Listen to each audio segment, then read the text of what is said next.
ఈరోజు అమావాస్య.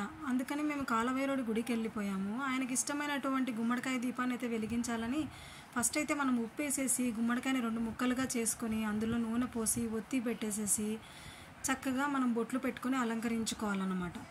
చూడండి ఎంతమంది గుడికొచ్చారో. ఈ కూష్మాండ దీపంతో మనకు ఎన్నో ఉపయోగాలున్నాయి. గ్రహదోషం కానీ, రుణదోషము, శత్రుదోషము, వాస్తు దోషము, దృష్టి దోషము, నరఘోష, శని దోషం, ఎటువంటి సమస్య అయినా కూడా ఆ కాలభైరవ స్వామి మనల్ని ఖచ్చితంగా అనుగ్రహిస్తాడని జనాలందరూ నమ్ముతూ ఉంటారు. పౌర్ణమి తర్వాత వచ్చే అష్టమి, అమావాస్య అప్పుడు ఈ దీపాన్ని వెలిగించుకుంటే మనకు చాలా లాభాలు ఉంటాయండి. చండీ హోమం చేస్తే ఎంత ఫలితం వస్తుందో ఈ కూష్మాండ పూజ కూడా అంతే. పూజారి అయితే చక్కగా కూష్మాండ పూజనైతే అందరితో చేయించేశాడు. మేమైతే లోపలైతే మంచిగా సేవ చేసేసాను. మంచిగా క్లీన్ చేసి అభిషేకం చేసి కడిగి ఇగో చూడండి. ఇప్పుడైతే మన పూజ అంతా అయిపోయిన తర్వాత అందరూ గుమ్మడికాయ ఒత్తులేసుకొని ఇలా తీసుకొని వెలిగించుకొని వెళ్ళిపోవాలన్నమాట. చుట్టూ 5 సార్లు స్వామికి తిప్పి మళ్ళీ రివర్స్లో మనం 3 సార్లు ఆయనకు తిప్పి మన దీపాన్ని ఆయనకు మనం చూపిస్తున్నట్టుగా మనం పూజ చేసుకోవాలి. అలా చాలామంది అందరూ వచ్చిన వాళ్ళందరితో కూడా పూజారి చక్కగా చేయించేశారు.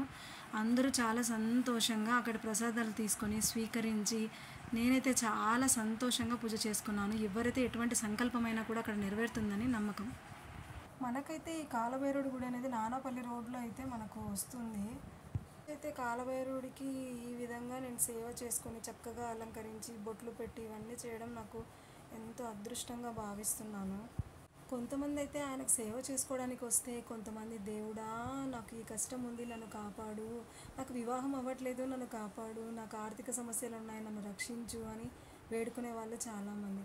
ఒక్కొక్కరికి ఒక్కొక్క ప్రాబ్లము, డబ్బుల ప్రాబ్లం ఒకరికి ఉంటే, వివాహ ప్రాబ్లం ఒకరికి ఉంటే, కోర్టు సమస్యలు ఒకరికి ఉంటే, అసలు ఈ గుళ్ళో అయితే ఎన్ని కుక్కలు ఉంటాయో. అసలు ఆయనకు హారతి ఇస్తుంటే కుక్కలన్నీ ఎంతగా అరుస్తాయో తెలుసా.